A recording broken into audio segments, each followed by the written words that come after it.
Hi everyone, कैसे हो आप सभी। स्वागत है आप सभी का एजुटॉक्स बाय मीनाक्षी यूट्यूब चैनल पर। और आज के इस मिनी सेशन में हम यहाँ पर बात करने वाले हैं बीपीएससी टीआरई 4.0 जो कि एक भर्ती का मजाक बनकर रह गया है, क्योंकि बहुत सारे जो स्टूडेंट्स हैं कब से इस भर्ती का इंतजार करें। 2024 से 2025 भी पूरा निकल गया और 26 में भी कहा जा रहा था कि होली से पहले पहले जो है नोटिफिकेशन जारी हो जाएगा, लेकिन अभी तक वो रिलीज नहीं हुआ है। कहा जा रहा था कि आवेदन हो जाएंगे मार्च में, लेकिन अभी तक वो नहीं है। और क्यों अभी तक नोटिफिकेशन रिलीज नहीं हुआ और कब तक हो सकता है, इसके लिए मैंने एक ऑलरेडी वीडियो बनाई हुई है। अगर आप इस क्वेश्चन का आंसर जानना चाहते हो तो उस वीडियो को देखिएगा, आपको समझ में आ जाएंगी चीजें। और इस वीडियो में हम बात करेंगे ओटीआर के बारे में। काफी सारे जो स्टूडेंट्स हैं वो उस ओटीआर को लेकर काफी परेशान हो रहे हैं कि मैडम ये ओटीआर है क्या, किस चिड़िया का नाम है ओटीआर, और बीपीएससी टीआरई 4 में इसका क्या योगदान है, क्या है, किस तरीके से है। तो चलिए जान लेते हैं इसके बारे में। आप लोगों को मैं बता दूं कि बीपीएससी परीक्षाओं के लिए वन टाइम रजिस्ट्रेशन और प्रोफाइल बनाना अब क्या है भैया, अनिवार्य। ओटीआर का मतलब ही क्या है यहाँ पर, वन टाइम रजिस्ट्रेशन। यानी कि अब अगर आपको बीपीएससी की कोई भी एग्जाम अगर देना है ना, तो उसके लिए पहले आपको ओटीआर करना पड़ेगा, यानी कि वन टाइम अपना रजिस्ट्रेशन करना पड़ेगा और अपनी प्रोफाइल जो है उसको बनाना जरूरी है। और क्यों जरूरी है वो देख लीजिए, क्योंकि यहां पर ये साफ तौर पर आयोग के द्वारा बताया जा रहा है। ये देखिए आपको यहाँ पे ये दिख रहा होगा कि बिहार लोक सेवा आयोग ने अपनी सभी प्रतियोगी परीक्षाओं के लिए ऑनलाइन आवेदन प्रक्रिया में बड़ा बदलाव किया। उससे पहले नहीं था, उससे पहले सिर्फ जो यूपी स्टेट है उसमें ये ओटीआर होता था, वन टाइम रजिस्ट्रेशन। लेकिन अब उसके चलते यूपी के एग्जाम के चलते चलते बिहार सरकार भी इस रास्ते पर आ गई और उन्होंने भी अपनी ऑनलाइन आवेदन प्रक्रिया में बहुत बड़ा बदलाव किया है।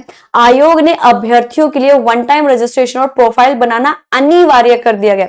यानी अब कोई भी अभ्यर्थी सीधे आवेदन फॉर्म नहीं भर पाएगा। यानी कि अभी जैसे ही नोटिफिकेशन आप लोग का रिलीज होगा तो आप डायरेक्ट फॉर्म नहीं भर सकते, उसके लिए पहले आपको ओटीआर करना पड़ेगा। यानी कि वन टाइम रजिस्ट्रेशन आपको यहां पर करना जरूरी है। पहले ओटीआर करना होगा, उसके बाद प्रोफाइल तैयार करनी होगा और फिर ही संबंधित परीक्षा के लिए नया आवेदन कर सकते हैं। यानी कि अगर किसी स्टूडेंट ने ओटीआर नहीं किया, अपनी प्रोफाइल नहीं बनाई बीपीएससी की वेबसाइट पर जाकर, तो जब नोटिफिकेशन जारी हो जाएगा तो आप फॉर्म नहीं भर पाएंगे। फॉर्म से कहीं आप वंचित न रह जाए, इसीलिए पहले जाइए और ओटीआर अपना कर लीजिए और अपनी प्रोफाइल जो है बीपीएससी की वेबसाइट पर कर लीजिए। कैसे करना है, आयोग से यह व्यवस्था पारदर्शिता और अभ्यर्थियों के डेटा को व्यवस्थित रखने के उद्देश्य से लागू की गई है, ताकि हम जो जितने भी कैंडिडेट हैं उनके डेटा को अपने पास रख सके।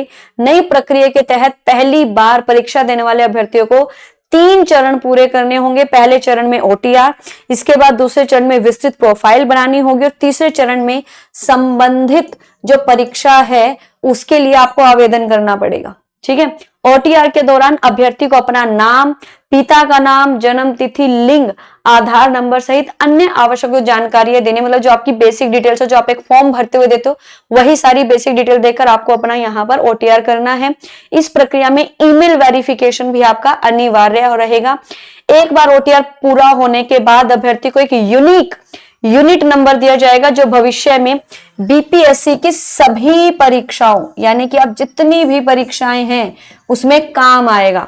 आयोग ने कहा है कि जो अभ्यर्थी बीपीएससी की किसी भी परीक्षा की तैयारी कर रहे हैं, किसी भी टीआरई 4 हो या फिर कोई भी अन्य एग्जाम हो, तो वो समय रहते ओटीआर प्रोफाइल बना ले, ताकि आवेदन की अंतिम तिथि के समय किसी प्रकार की तकनीकी समस्या या देरी का आपको सामना ना करना पड़े। क्योंकि अभी तक जितने भी स्टूडेंट्स अगर ओटीआर नहीं किया तो भैया पहले कर लो, क्योंकि जब नोटिफिकेशन रिलीज हो जाएगा तो आपको अपना फॉर्म भरना पड़ेगा। तो फॉर्म भरने से पहले आपको ये 2 काम करने हैं, अपनी प्रोफाइल तैयार करनी और अपना वन टाइम रजिस्ट्रेशन कर लेना। बीपीएससी की वेबसाइट पर जाकर, लिंक है बीपीएससी की वेबसाइट पर जाइए, वहां से आप अपना कर लीजिए। ठीक है, ये लिंक भी देखो यहाँ पे कहा गया है। एक से अधिक रजिस्ट्रेशन पर रद्द होगा आवेदन, ये जरूर ध्यान रखना है कि आपको एक ही बार रजिस्ट्रेशन करना, मल्टीपल नहीं करने। एक से अधिक ओटीआर पर रद्द हो जाएगा आवेदन। आयोग की ओर से कहा गया कि ऑनलाइन आवेदन करने के लिए जो हमारी आधिकारिक वेबसाइट है, इस पर आपको वन टाइम रजिस्ट्रेशन की प्रक्रिया पूरी करनी होगी।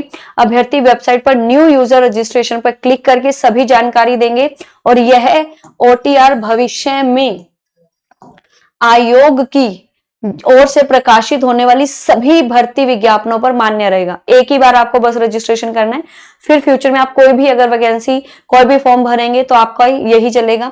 ओटीआर आवेदन के समय ओटीआर में दिए पासवर्ड का ही उपयोग होगा। आयोग ने स्पष्ट कहा है कि एक से अधिक ओटीआर की अनुमति नहीं होगी, मतलब आप एक से ज्यादा बार अपने आप को रजिस्टर्ड नहीं कर सकते।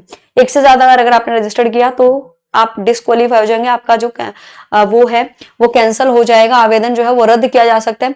ओटीआर में दी गई जानकारी में किसी तरह के परिवर्तन सुशोधन की सुविधा उपलब्ध नहीं होगी, यानी कि आपको एकदम सटीक सही जानकारी यहां पर अपना ओटीआर करते हुए देनी होगी। शैक्षणिक योग्यता के साथ हस्ताक्षर व फोटो भी रहेगा। ये 2-3 बातें जो आपको ध्यान रखनी है जब आप अपना ओटीआर कर रहे होंगे। अभ्यर्थियों की प्रोफाइल भी आयोग की नई वेबसाइट पर तैयार होगी और इसमें उनका हस्ताक्षर भी होगा और फोटो भी रहेगी। प्रोफाइल 6 चरणों में तैयार किया जाएगा। पहले चरण में आपकी व्यक्तिगत जानकारी, दूसरे चरण में आपका एड्रेस, तीसरे चरण में आपकी अन्य जानकारी, इसके बाद शैक्षणिक योग्यता और अनुभव के बारे में जानकारी देनी होगी। अंत में फोटो और हस्ताक्षर अपलोड कर प्रोफाइल लॉक कर देंगे। इसके साथ ही अपने डिजिट लॉकर अकाउंट को भी जोड़ सकते हैं। इससे शैक्षणिक योग्यता से संबंधित सर्टिफिकेट के सत्यापन में क्या होगी, आसानी। तो आप यहाँ पर ये देख सकते हैं कि जो बिहार सरकार है वो क्या कर रही है ना। बिहार सरकार ने यहाँ पर ओटीआर को एकदम क्या कर दिया है आपका, ये आपको ध्यान में रखना है। तो ओटीआर सिंपल क्या है, आपको जिस तरीके से आप अपना फॉर्म भरते थे उसी तरीके से आपको ऑफिशियल वेबसाइट पर जाना है। लिंक पे न्यू रजिस्ट्रेशन पे क्लिक करके आपको अपने आप की प्रोफाइल वहां पे बना लेनी है, वन टाइम रजिस्ट्रेशन कराना और फ्यूचर में सभी एग्जाम्स के लिए वो आपका जरूर रहेगा।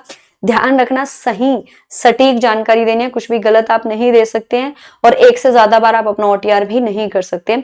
तो जब जैसे ही आपका नोटिफिकेशन रिलीज होगा बीपीएससी टीआरई 4 के लिए तो आप अपना आवेदन बड़ी आसानी से उस पर कर पाएंगे।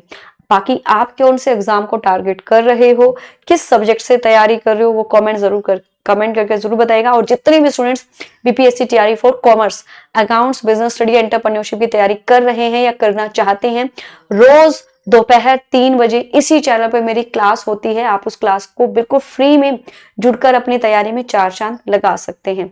So thank you so much, सभी को राधे राधे।